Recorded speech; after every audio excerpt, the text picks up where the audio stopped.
Bonjour, je m'appelle Stéphane Morissette, je suis directeur qualité à la crevette du Nord Atlantique. On fait partie de l'industrie des pêches de la crevette du Golfe. C'est une pêcherie qui est certifiée MSC. Donc c'est une certification qui garantit une pêche durable. Puis ensuite, c'est surtout toute la traçabilité du produit, de l'approvisionnement jusqu'à la vente. Ici, on est dans l'usine des poudres marines du Saint-Laurent. Ici, on récupère les résidus qui autrefois étaient jetés au dépotoir. Donc, on est parti de cette matière-là, puis on a fait une valorisation, mais on a fait une valorisation avec un produit de grade alimentaire de crevettes qui est vendu en vrac, surtout en Europe. La poudre de carapace, je pense que c'est un bon exemple où il y avait un coût important d'enfouissement. Ça coûtait au-dessus de 200 000 par année de coût d'enfouissement. Et on part de ce coût-là, puis on finit par faire un bénéfice avec ça. Oui, il y a eu beaucoup d'investissements, mais oui, à la fin, bien, ça fonctionne. Ensuite de ça, il y a tout l'aspect du recyclage. On a une autre usine qui est à Rivière-au-Renard où on va faire le réemballage ciblé selon le client. Donc, on fait de l'emballage sur mesure qui va sur les marchés, dans les grandes chaînes ou des fois aussi en vrac. Mais tout ça, ça générait quand même assez d'emballage intermédiaire, donc des boîtes de carton ou des sacs de plastique. Puis depuis l'an dernier, on a trouvé une façon aussi avec la régie intermunicipale là, ici pour récupérer tous les sacs de plastique qu'on utilise là-bas aussi. Présentement, certains de nos produits sont emballés dans des sacs qui sont recyclables.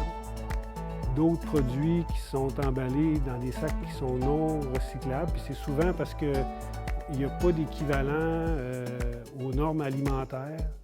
Ou avec les technologies d'emballage qu'on a, des fois, les fermetures, tout ça, c'est des sacs qui sont polylaminés. Puis quand c'est polylaminé, bien là, tu as du nylon, du polypropylène, tu as différents plastiques, donc ça ne se sépare pas. Donc là, on regarde vraiment la façon de passer à un emballage qui serait 100% recyclable. Parce qu'on pense que on n'a pas le choix de passer à travers ça dans un avenir assez proche. Bonjour, je me présente Paul Casey, actionnaire des fumoirs Indian Bay. Notre principale activité d'opération est le fumage de saumon, du saumon de l'Atlantique frais, qui est fumé à chaque semaine. Et présentement, on a agrandi notre secteur d'activité, qu'on fait des mets réparés, avec tous nos retails de saumon fumé, comme la mousse de saumon fumé, les fondus parmesan de saumon fumé, pour récupérer les pertes qu'on avait les premières années. Le saumon d'élevage est produit dans les compagnies d'élevage du Nouveau-Brunswick. On a commencé à faire la récupération des bacs de styrofoam, parce que tous les poissons sont mis dans des bacs de styrofoam, qu'on réutilise à chaque fois. Puis les commerçants sont beaucoup participants là-dessus, participent avec nous à 100%, puis quand on arrive, ils nous ordonnent nos bacs de la semaine d'avant. Fait que c'est toujours une rotation, fait qu'on n'a plus besoin de l'acheter et de les jeter. On récupère le styromousse. Pour ce qui est de récupération, présentement, il y a des organismes locaux qui viennent ramasser tous nos pots puis les débits de poissons pour faire des tests avec. On prend de la vaisselle lavable ou récupérable à 100%. À ce temps, il n'y a plus de plastique qui rentre ici dans l'usine pour les soupers de réception. Nous, Indian Bay, on s'aperçoit beaucoup que les gens, oui, si on prend 50 000 plats à 10 cents du poids de plus, ça fait un bon montant. Mais les gens sont conscients, puis quand ils viennent acheter, même si c'est 10 cents de plus, la question revient, ça fait que de plus en plus les gens sont partis du côté d'ailleurs. Donc, Sandra Gauthier, directrice générale d'Exploramer à Sainte-Anne-des-Monts, en Haute-Gaspésie. Bien, en fait, en 2003, quand Explorama, qui était un centre d'interprétation sur les merveilles de la Gaspésie, a fermé ses portes, le comité de relance a décidé à l'époque de faire un grand virage sur les sciences océanographiques et la biodiversité marine du Saint-Laurent. Donc, depuis 2004, toute notre attention, toute notre mission, notre mandat est tourné sur l'écologie du Saint-Laurent, l'habitat, la biodiversité et toutes les sciences qui entourent ces éléments-là. Partout sur la planète, en fait, il y a des initiatives pour promouvoir les espèces issues des pêcheries durables. Donc, on s'est rendu compte en 2008, avant de lancer Fourchette Bleue, que nous, ici, ce qu'on voulait, c'est focusser sur un seul plan d'eau qui est le Saint-Laurent, qui est notre garde-manger de proximité. La valorisation de la pêche, c'est valoriser tout le Québec maritime aussi. On s'est rendu compte depuis les 11 années maintenant que Fourchette Bleue existe, qu'on a commencé à voir des changements de consommation chez les Québécois. Donc, les Montréalais ne mangeaient pas de bourgou il y a 10 ans. Maintenant, ils commencent à acheter ces produits-là à Montréal. On en voit dans les poissonneries là-bas, ce qu'on ne voyait pas avant.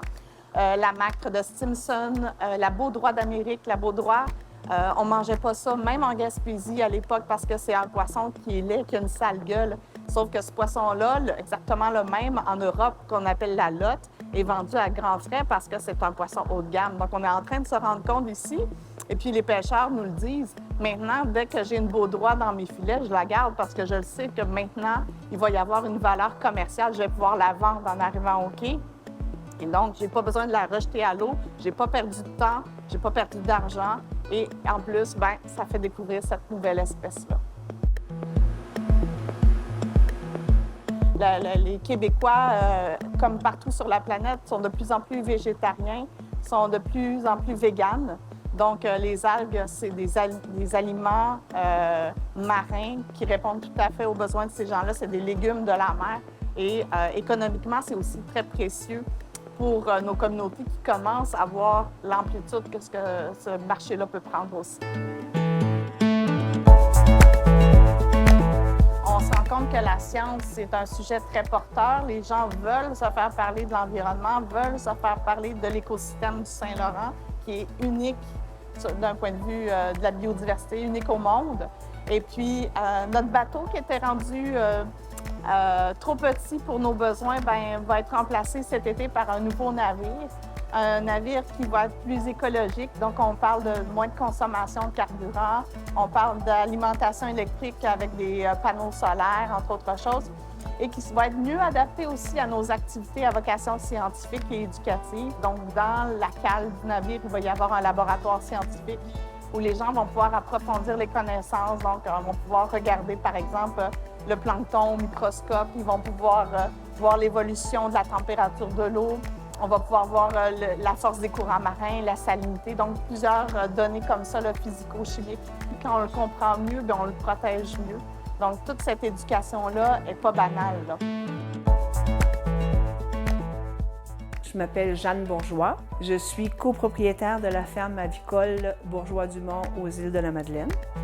La ferme avicole fournit les œufs de consommation à toute la population aux îles de la Madeleine depuis 38 ans.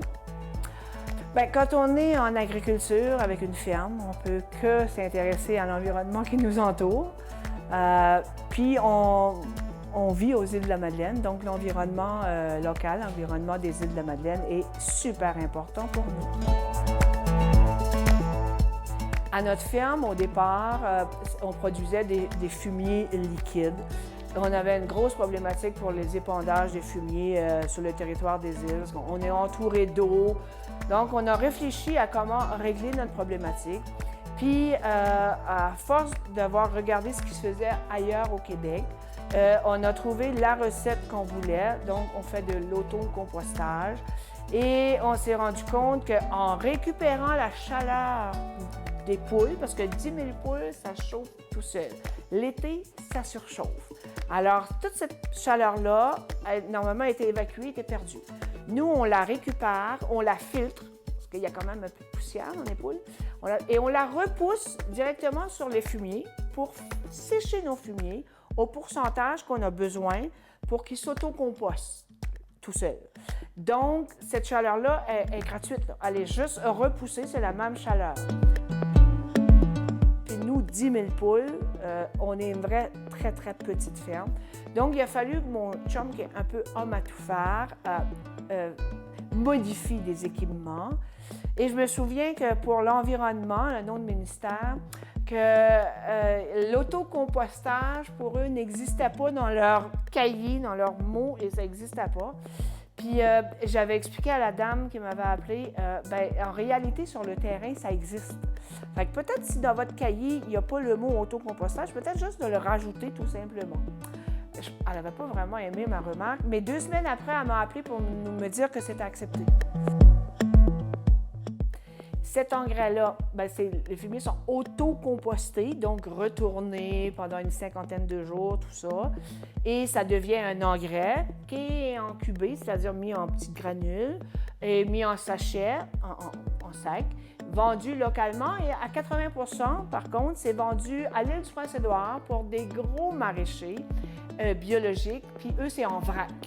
C'est le même transport qu'on va chercher notre moulé à l'île du Prince-Édouard, qui est utilisé pour le rentabiliser.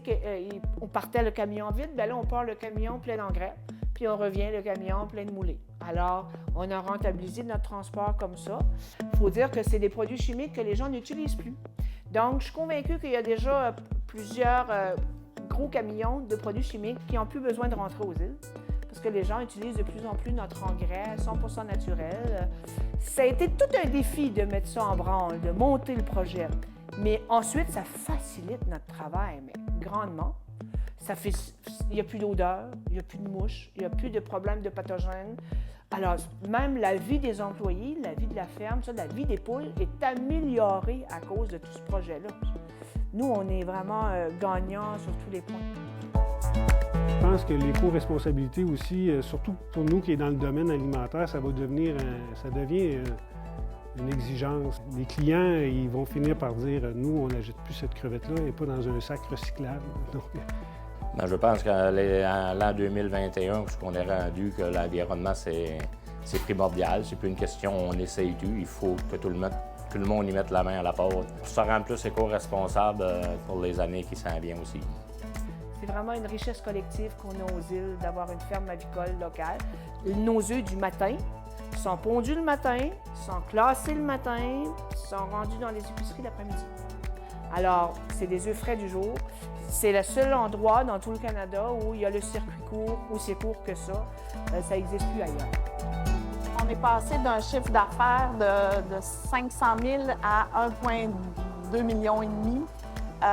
Tout ça en augmentant nos revenus autonomes et tout ça en étant de plus en plus éco-responsable, en réduisant le plus possible notre empreinte écologique et en développant un programme qui permet à l'ensemble des restaurants, des poissonneries et une bonne partie des pêcheries de se rendre plus éco-responsables aussi. Donc, c'est pas quelque chose qui nous coûte cher, c'est quelque chose qui peut nous permettre de nous élever. Puis je pense que l'expérience d'Exploramer le démontre très bien. Alors, si on peut être un modèle pour d'autres entreprises qui voudraient prendre leur virage vert, qui voudraient faire un pas de plus pour protéger l'environnement, bien, tant mieux. Parce qu'en quelque part, dans nos vies, on est tous des modèles pour quelqu'un. Bien, même nos entreprises peuvent être des modèles pour d'autres.